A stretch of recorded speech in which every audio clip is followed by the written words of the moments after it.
Bismillahirrahmanirrahim. Assalamualaikum warahmatullahi wabarakatuh. Kembali lagi di channel DevNet Indonesia. Em, Kali ini saya mau coba jelasin masalah Django REST Framework yang class based view ya, yang generic sebutannya. Ada juga kan yang mixin. Nah, database yang kita bakal pakai dalam MySQL ini udah saya tulis di blog. Jadi kalau teman-teman mau langsung baca, bisa langsung baca. Cuman saya coba bikin videonya mungkin supaya siapa tahu ada yang mentok-mentok gitu kan. Jadi lebih enak gitu kan. Ayo kita ini dulu. Oke, di sini saya bakal bener-bener ngikutin aja apa yang saya sudah tulis di sini gitu kan. Jadi yang pertama kita harus install dulu ya masalah Django-nya. Jadi kita bisa pakai pip install Django, pip install Django REST Framework, sama pip install MySQL. Oke, ini saya udah lakuin, jadi saya nggak perlu latuin lagi. Teman-teman bisa pakai virtual environment atau bisa langsung direct di host atau komputernya masing-masing. Kebetulan saya pakai virtual environment, makanya kita pakai virtual environment aja. Di sini saya pakai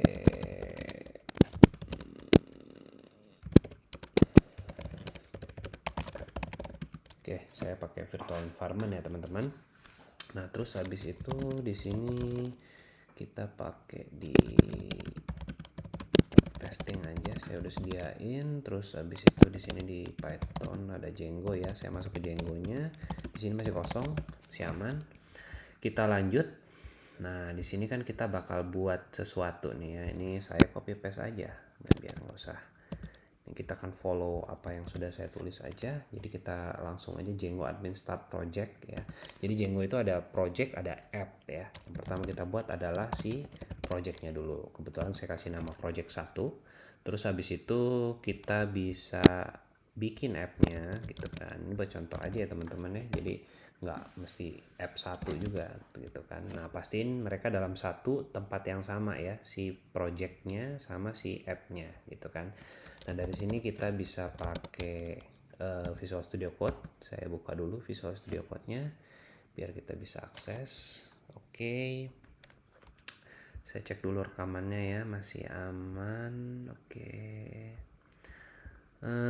Nah, lanjut kita ngikutin blok aja.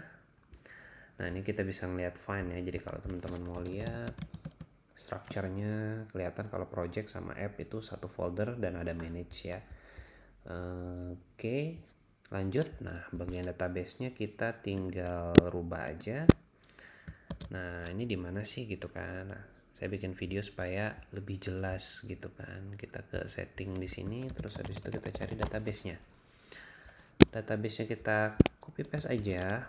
Nah, kita buat MyDB, root, example, dan lain-lain segala macam gitu ya.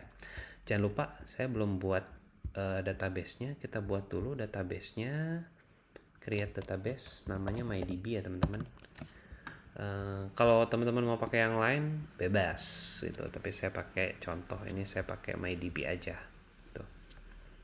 Setelah dari itu kita bakal ke init ya. Init punyanya si project. Oke.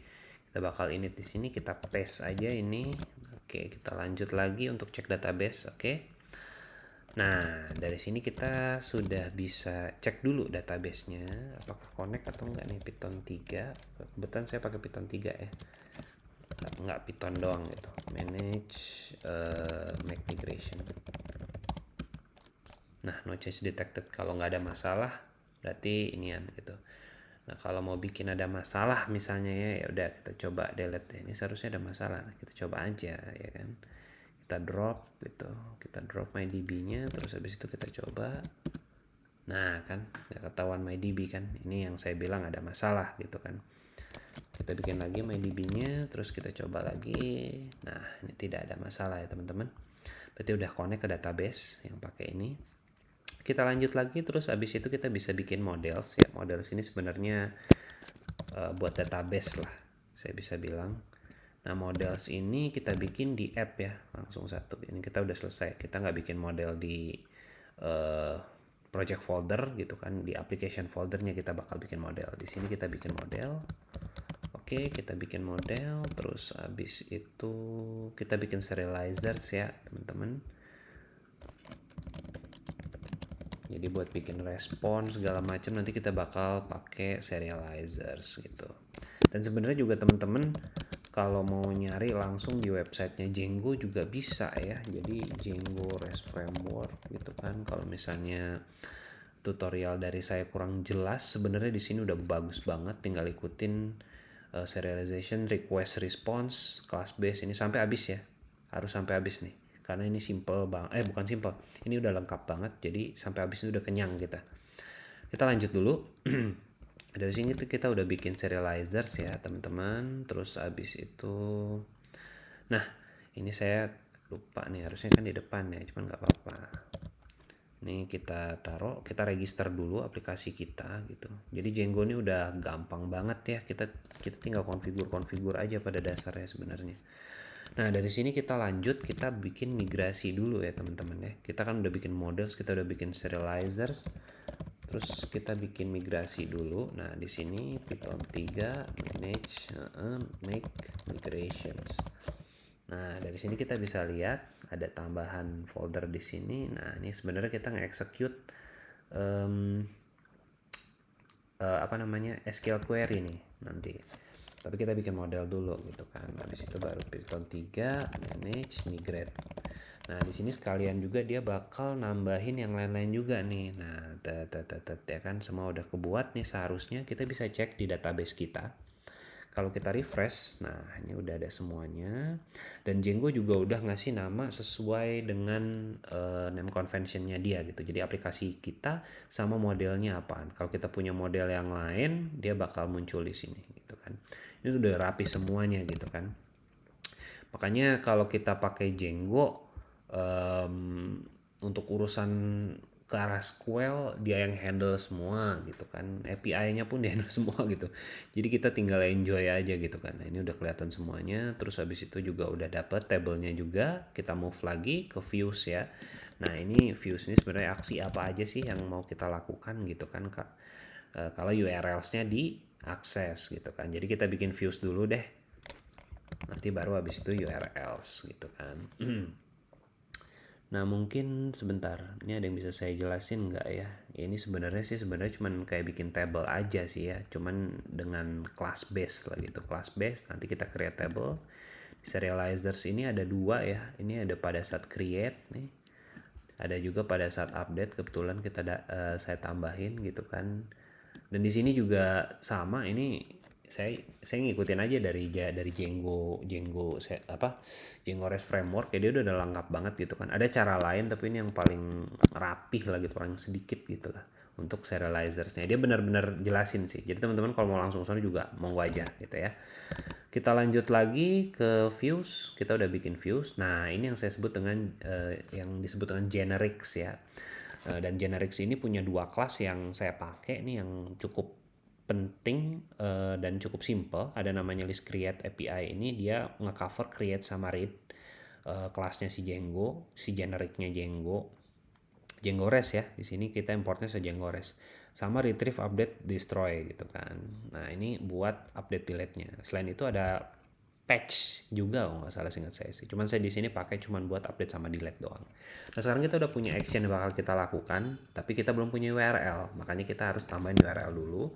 Pertama kita bisa tambahin URL di sini, di aplikasinya itu sendiri, urls.py. Terus habis itu kita save di sini.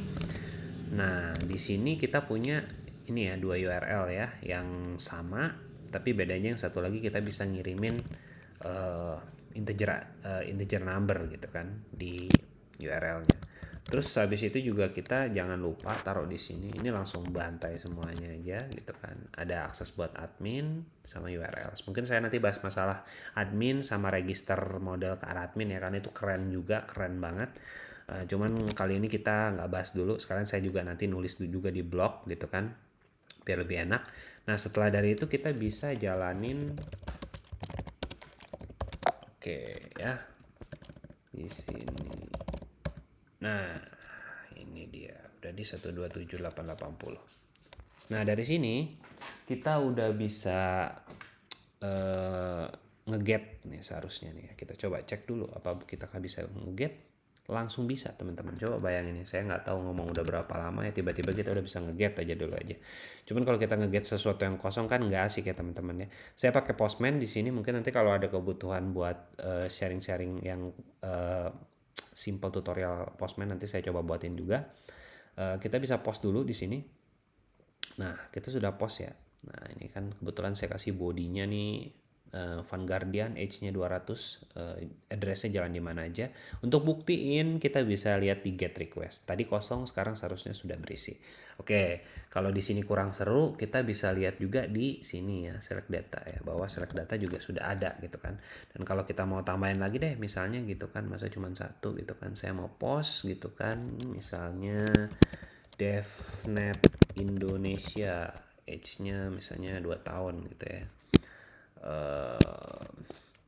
Online aja gitu ya, saya mau post gitu kan, post. Nah, kita udah dapetin responsnya juga bagus. Terus kita lihat, nah di sini kita bisa lihat bahwa sudah ada 2 gitu kan ya, berarti memang beneran ya, saya nggak dummy ya, ini connect ke SQL. Kita get juga ada 2 dan bentuknya list ya kan. Nah, sekarang kita mau coba put. Nah, put ya, saya mau coba kamu suka kan ya, tadi jalan di mana aja, kita coba put deh, kita coba send. Nah, ini udah berubah nggak nih ya, jalan di mana aja jadi jalan kamu suka. Sudah berubah ya teman-teman ya, simple banget. Terus kita bisa delete juga. Nah, yang nomor 1 kita delete, berarti si Van Guardian harusnya udah hilang, tinggal nomor 2 aja gitu ya. Kita tinggal refresh juga, di sini juga tinggal nomor 2. Jadi simple banget, ini cuman testing aja, simple banget. Jadi kalau misalnya teman-teman pakai CRUD, saya sangat menyarankan kalau mau pakai Django, coba lihat-lihat masalah Django REST Framework ya. Terus abis itu juga yang class based view-nya, terutama yang generic, karena ada mixin juga. Nah, mixin itu dia sebenarnya generic itu based on mixin gitu ya. Jadi teman-teman bisa baca di sini nih, generic Django REST Framework, coba lihat ada nggak. Nah, di sini nih ya. Jadi sebenarnya ini tuh si generic ini tuh ngambil dari sini gitu kan, yang utamanya adalah create, retrieve, update, destroy gitu kan, mixin gitu kan. Nah, cuman dia bikin satu kelas yang 2 kelas yang saya pakai saat ini gitu, yang cukup manis banget gitu. Jadi dia bikin cukup 2 aja gitu kan. Kalau mixin kita pakai mungkin kan kita butuh 4 berarti kan buat CRUD kan. Kalau ini cukup 2 aja udah jalan gitu. Segitu aja teman-teman, mungkin nanti kalau ada yang mau ditanyain silakan ya.